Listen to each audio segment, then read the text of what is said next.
Good morning दोस्तों। मैं Gyandeep mechanical गुरुजी YouTube channel के माध्यम से आपके बीच पुनः प्रत्येक दिन की तरह आज कक्षा 6 का अध्याय 3 लेकर आया हूँ, जिसका शीर्षक है प्रारंभिक समाज। ये टॉपिक आपको लग रहा होगा कि बार बार मैं कक्षा 6 से क्यों स्टार्ट कर रहा हूँ। कक्षा 6 से कक्षा 12 तक हिस्ट्री आपको पढ़ाने का मैं जिम्मेदारी लिया हूँ, जो आपको PCS, UPSC, BPSC, other competition exam में यहीं से हिस्ट्री का क्वेश्चन आती है। तो चलते हैं अध्याय 3 प्रारंभिक समाज।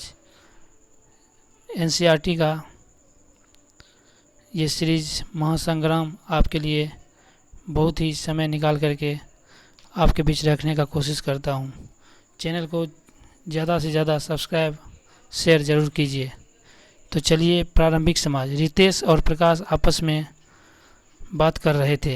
रितेश: प्रकाश, यह बताओ कि मानव इस धरती पर कैसे आए। प्रकाश: मेरे पापा मम्मी कहते हैं कि हम सभी ईश्वर के संतान हैं और उसी में ने हमें धरती पर भेजा।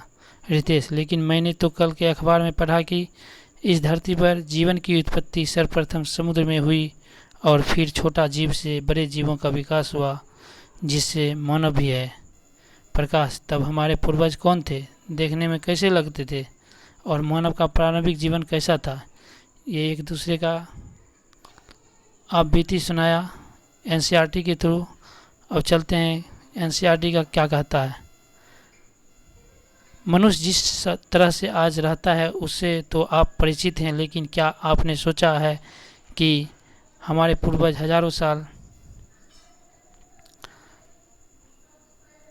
हजारों वर्ष पहले कैसे रहते थे?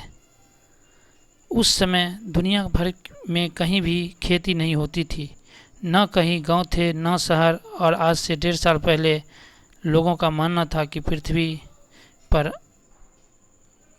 पर आरंभ से ही जीवन था।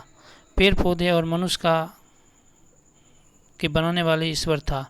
लेकिन बाद में वैज्ञानिकों ने इस बात की खोज की कि पृथ्वी पर करोड़ों वर्ष पहले जीवन की उत्पत्ति हुई और इसका स्वरूप धीरे धीरे बदलता रहा। कहा जाता है कि मनुष्य जिस रूप में आज है वह लाखों वर्षों के कर्मबद्ध विकास का परिणाम है।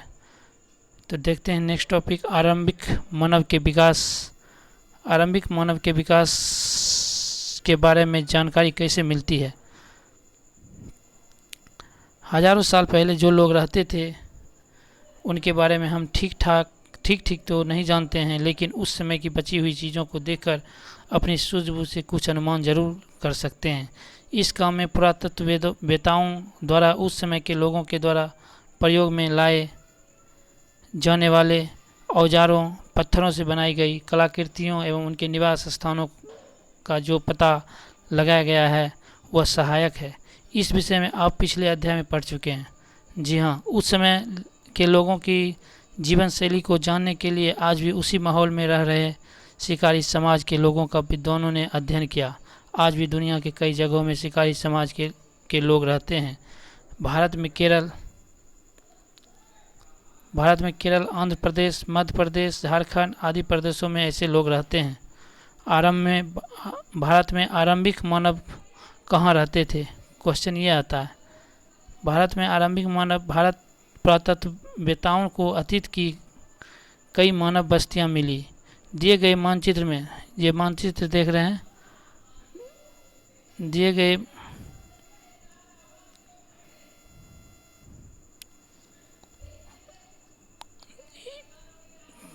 भारत में पुरातत्ववेताओं के अतीत की कई मानव बस्तियां मिली हैं।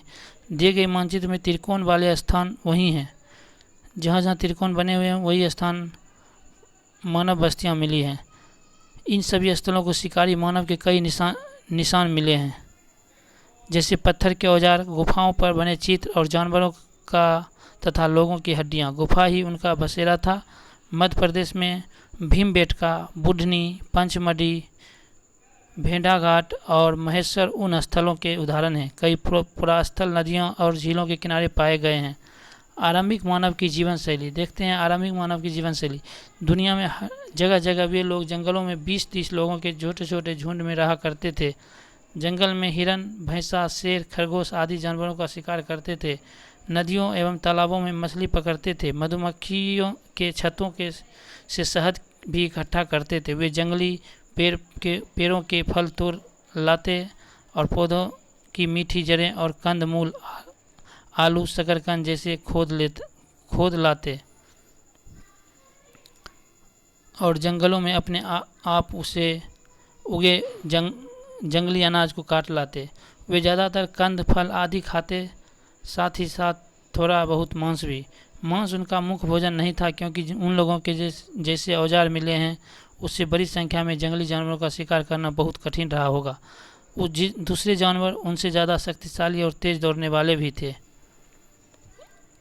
ये देख रहे हैं आदि मानव का पिक्चर।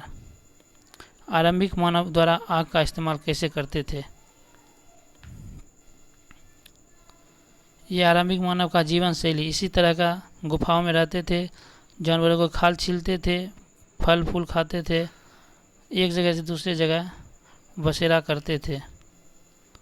आरंभिक मानव को पहनने की चीज़ें भी जानवरों और पेड़ों से ही मिलती थी। वे जानवरों की खाल साफ करके पहनते थे या पेड़ की पत्तियों और छाल से शरीर ढक लेते थे। वे या तो पहाड़ी गुफाओं में रहते या पेड़ों की डालियों और पत्ती से छोटी छोटी झोपड़ियाँ खड़ी कर लेते थे।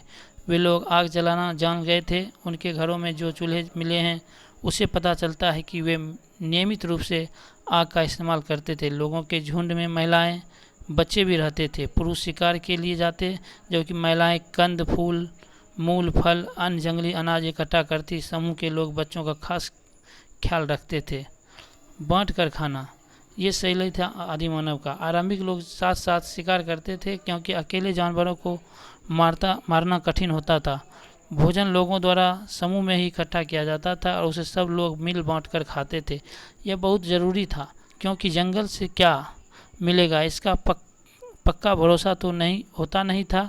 उस समय लोगों के कई समूह अलग अलग क्षेत्रों में रहते थे। उनके बीच शिकार और भोजन प्राप्ति को लेकर छोटी मोटी लड़ाइयाँ भी होती थी। कुल मिलाकर उस समय के लोगों का जीवन बहुत आराम से बीतता होगा।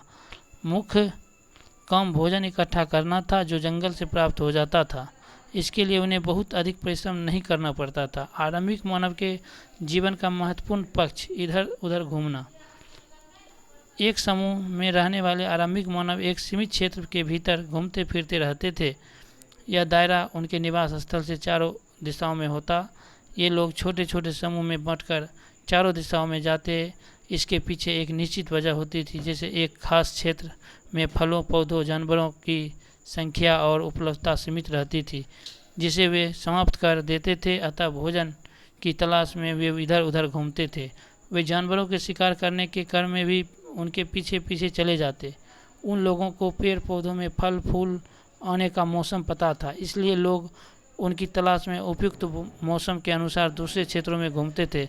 संभवतः आसपास के जल स्रोतों जैसे नदियों, झीलों आदि के सूख जाने के कारण भी पानी की तलाश में इधर उधर जाते होंगे। वे लोग अपनी यात्रा पैदल ही किया करते थे।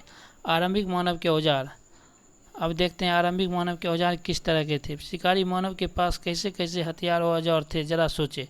उस समय लोहा, तांबा जैसी धातुओं के बारे में लोगों को पता नहीं था।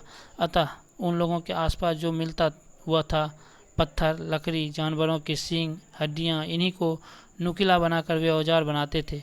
वे पत्थर के टुकड़े को घिसकर नुकीला और धारदार बना देते थे। साथ ही वह आकार में भी हाथ से पकड़ने लायक औजारों को बनाते थे। धीरे धीरे वह इस कला में माहिर होते गए और पत्थर के बारीक औजार बनाने लगे।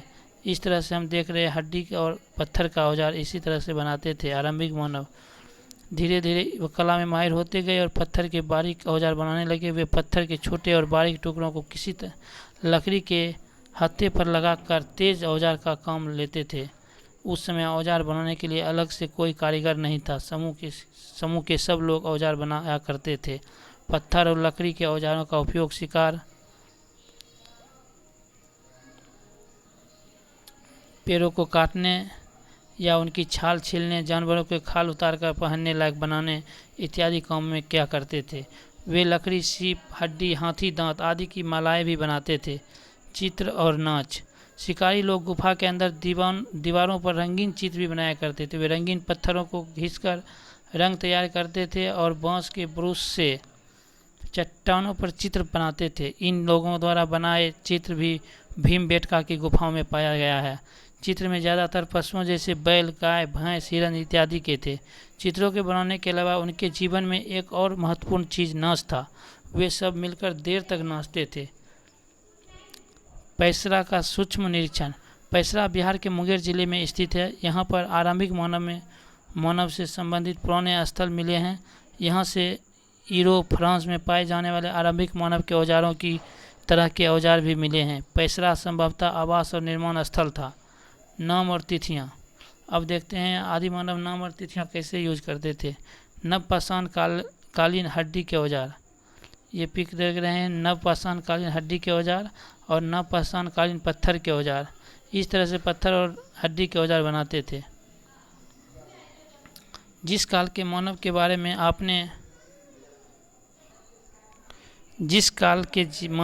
में आपने ऊपर पढ़ा है, उनके जीवन में पत्थरों का स्थान सबसे महत्वपूर्ण था। आपने देखा कि पत्थर की गुफा, उसके औजार, उसी के आभूषण का प्रयोग वे करते। अतः इस काल को पुरातत्वविदों ने पाषाण पत्थर काल का नाम दिया है। पत्थर के औजार बनाते थे, इसलिए पाषाण का मतलब पत्थर काल का नाम दिया है। ये सब पत्थर के औजार देख रहे हैं, हड्डी के औजार देख रहे हैं। मध्य पाषाण और नवपाषाण काल के औजार हैं ये सब। औजार बनाने के तरीके में और जीवन शैली में आए परिवर्तन के जो प्रमाण मिले, उस आधार पर पाषाण काल को 3 भागों में विभाजित किया गया है। आरंभिक चरण को पुरापाषाण काल, लगभग 20 लाख साल से 14,000 साल पहले तक के पुरापाषाण काल कहते हैं। इस समय लोग शिकार और भोजन संग्रह के रूप में अपना जीवन बिताते थे। आग का आविष्कार एवं अस्थायी आवास इसी काल में इन्होंने शुरू किया। पुरापाषाण काल में ही आग का आविष्कार और अस्थायी आवास इसी काल में शुरू किया। मध्यपाषाण काल, इस काल में पर्यावरणीय बदलाव आए और वातावरण में गर्मी बढ़ी, जिसके कारण गेहूँ, जौ, मडुआ जैसे अनाज स्वयं उग आए और तथा कई क्षेत्रों में घास वाले मैदान बनने लगे। घास पर आश्रित शाकाहारी जानवरों की संख्या इस वजह से बढ़ने लगी। इस समय लोगों द्वारा पत्थरों के अच्छे औजार बनाए गए, जिसे लकड़ी पर लगाकर इस्तेमाल किया जाने लगा। इस परिवर्तन के आधार पर इस काल को मध्यपाषाण काल कहा गया। लगभग 14,000 साल पहले से 8,000 साल पहले तक के काल को मध्यपाषाण काल कहते हैं। पाषाण काल का अंतिम चरण नवपाषाण युग के नाम से जाना जाता है। इस युग में मानव के जीवन, उनके रहन सहन तथा कला कौशल में बड़ा बदलाव आया। आप इसके विषय में अगले अध्याय में पढ़ेंगे। इसका काल 8,000 साल से 3,000 साल तक के बीच को कहते हैं पाषाण काल। आइए कुछ क्वेश्चन देखते हैं, याद करें। वस्तुनिष्ठ प्रश्न। भारतीय उपमहाद्वीप में आरंभिक मानव के निशान किस राज्य से अधिक मिला है? ये आपको मैं तो कंफर्म नहीं बता सकता, लेकिन आप अभ्यास करके बना लीजिएगा। स्क्रीनशॉट कर लीजिए हर एक क्वेश्चन को। 1-1 सेकेंड को रोक रहा हूँ, खाली स्थान को भी भर दे। स्क्रीनशॉट आप कर सकते हैं, विचार कर सकते हैं। धन्यवाद। आज का वीडियो यहीं तक। नेक्स्ट टॉपिक आपको अगले एपिसोड में मैं लेकर आ रहा हूँ।